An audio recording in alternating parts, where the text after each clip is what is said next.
asalaamaaleykum wa rahmatullah asalaamaaleykum nuyu nañ leen siyaar nañ leen di leen way di abonné di leen way di partagé di leen si way di sem di leen way di commentaire 94 Walf Sénégal voilà gis nañ ne Sénégal ba léegi rek gars yi nga xam ne ni ay def katu ñaawteef lañ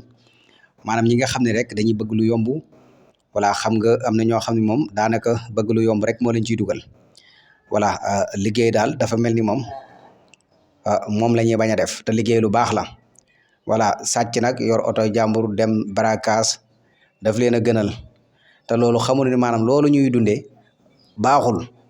voilà yow barakaas nga sàcc nga alalu jàmbur yóbbu nga ko sa kër dundee nga ko mais loolu riba la tey loolu da lay topp ba ëllëg yow mal xiyam bu ngeen ko xamee ak bu leen ko xamul te bu fekkee doomu jullit nga jërutul ngay julli boo barakee yëfi jàmbur wala nga jël yëfi jàmbur lekk ko mu rees loolu jërutul ngay jaamu yàlla. voilà parce que lii problème bi mooy yow xam nga ne lii baaxul dañ la koy tere yow nga jël ko lekk ko sa njaboot nga jël yëfi jàmbur koo xam ne ni daj na lu nekk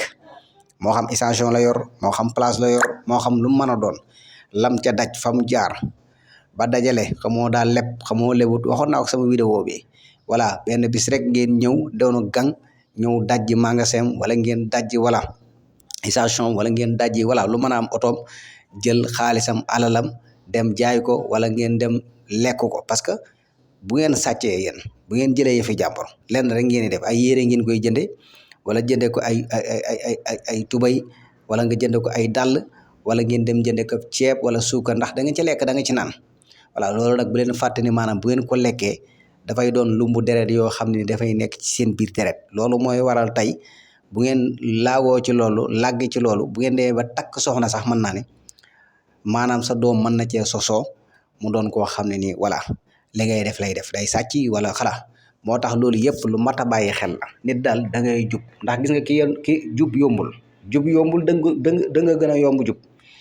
voilà parce que boo dee jubal di bëgg a jubal moo tax chaque jour ñu ne del taxoog ñu baax bu yàggee rek da ngay baax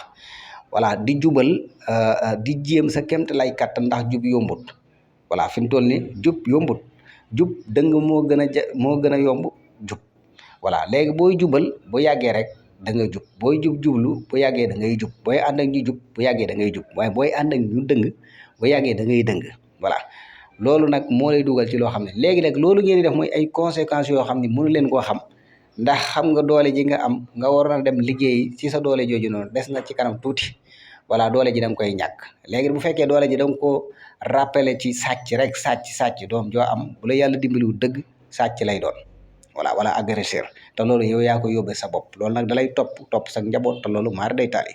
voilà kon da ngeen di jéem a jubal te xam ne liggéey yombul ndax yow boo jegee rek yor sa arme wala nga yor sa lu mu mën a doon dem dajji place jàmbur boo xam ne borom sonn na ci lool lu ne daj na ko ci xamoo daa leb banque xamoo lu mu mën a def nga dem jël xaalisam dem lekk ko ni ko daneex loolu conséquences yu ci nekk sax yow mënoo koo xam te ëllëg yow man xiyam da ngay rendre compte